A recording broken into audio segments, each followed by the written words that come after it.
Bueno, vamos a comenzar describiendo los diseños de estudio observacionales.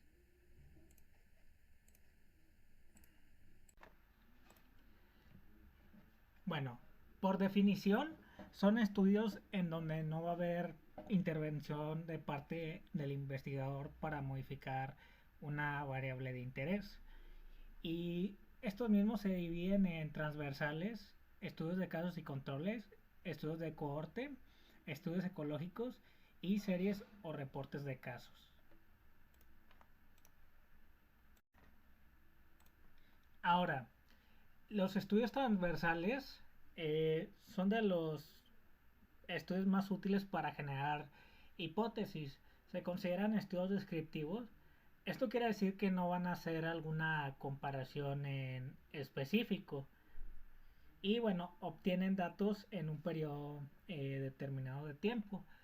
En este caso, bueno, la imagen que pongo aquí es para ejemplificar un poco las mediciones de tiempo que se hace en un transversal.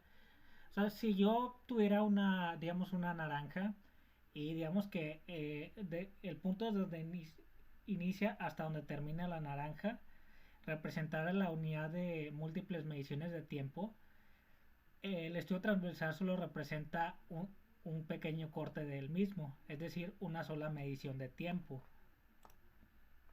Y pues la ventaja más importante de este tipo de estudios es que puede examinar muchas variables.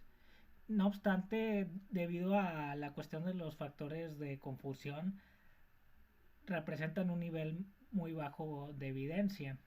Sin embargo, un poco mejor que los estudios de casos de series de casos. Bueno, entonces aquí ejemplifico un poco cómo se realiza la medición de las variables en el estudio transversal. Imaginamos que tenemos una población, pasa cierto tiempo y nosotros hacemos nuestra medición de variable. Entonces, en realidad, el momento que estamos analizando la población, solo la estamos analizando en una unidad de tiempo. No estamos tomando varios periodos de tiempo de la misma población. Y esto es la diferencia de los estudios transversales o longitudinales. A diferencia del estudio transversal, la corte es un estudio longitudinal y puede tomar más elementos de diversos puntos de tiempo.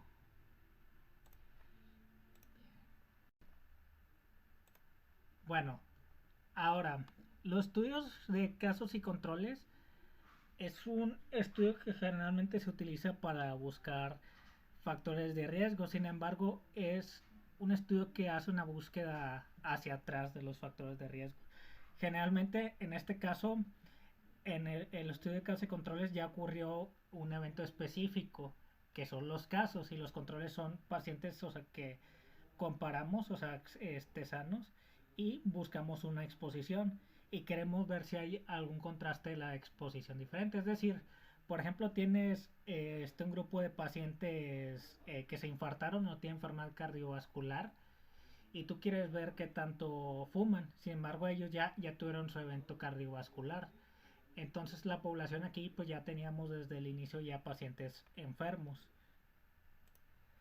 Y pues una ventaja muy importante es que son baratos y son muy sencillos de realizar. Sin embargo, tienen el problema del sesgo. A veces cuando se quieren buscar factores de riesgo, el paciente batalla para recordar alguna exposición en específico. Por ejemplo, a veces en algunos teratógenos en el embarazo.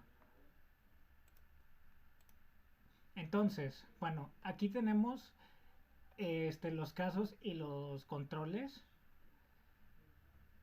y se van a generar cuatro, digamos, grupos. Un grupo que tiene los eventos con la exposición, eventos en la exposición, los controles con la exposición eh, y los controles sin la exposición.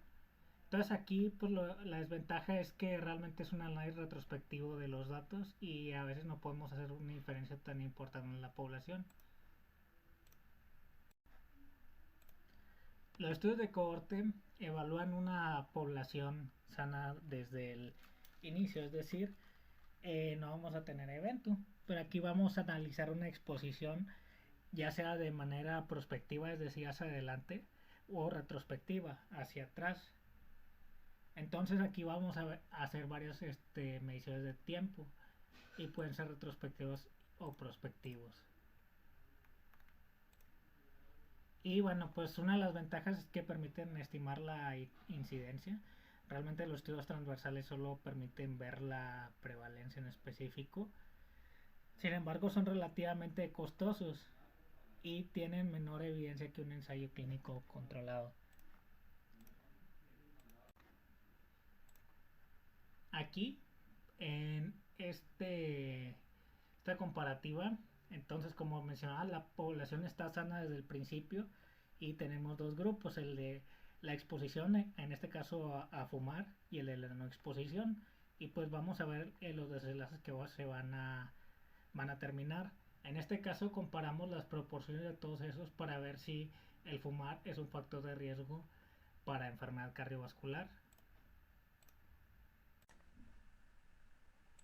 Los estudios ecológicos van a también evaluar factores de riesgo. Sin embargo, aquí vamos a comparar poblaciones en vez de individuos. Es por ejemplo, o sea, si yo quisiera saber si en algún punto la prevalencia de caries en un grupo poblacional es diferente al otro, este, comparo las poblaciones de ciertos distritos en una ciudad. Y sin embargo, aunque nos permiten generar hipótesis, tienen el riesgo de generar la falacia ecológica, que es realmente ver si los elementos de la población, cada una de las cuestiones ecológicas que muestreamos es representativo.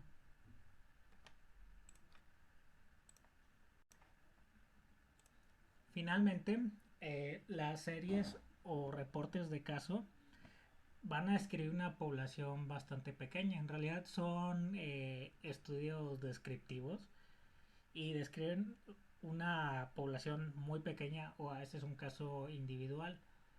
Esto a veces con la finalidad para reportar cosas como efectos adversos nuevos a medicamentos o nuevas enfermedades. No obstante, debido a que tiene el mayor riesgo de sesgo, representa el nivel más bajo de evidencia.